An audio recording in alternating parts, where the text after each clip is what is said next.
Ni uwanja wa KMC Complex na ni siku nyingine leo ambayo kikosi chetu cha Young African Sports Club kimefanya mazoezi tukijiandaa vizuri na muendelezo wa ligi kuu ya NBC. Tayari ratiba imetoka vizuri na ratiba ambayo haina kipengele. Tuna mechi dhidi ya Tanzania Prison, ndio mechi inayofuatia na ni mechi ya ugenini, itapigwa katika dimba la Sokoine kule Mbeya.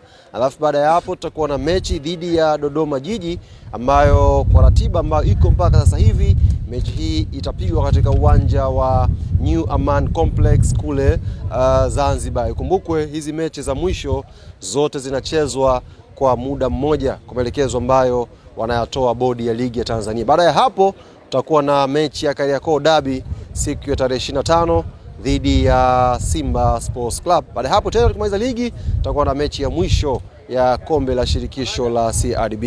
Tizi inaendelea hapa, players wako na morali kubwa, na niwaibie tu siri wananchi, tabasamu, furaha, amani imetawala kwenye vifua vya wachezaji wetu na wako tayari kutupambania kwenye tatu zobakia tuweze kusanya pointi 9 na inshallah tuweze kutetea kwa mara nyingine tena ubingwa wetu wa ligi kuu ya NBC ikiwa ni mara ya 31. Hiyo ni rekodi ya kipekee ambayo naamini kila mshabiki, kila mwanachama na mpenzi wa klabu Young Africans anaisubiri kwa hamu iweze kutokea.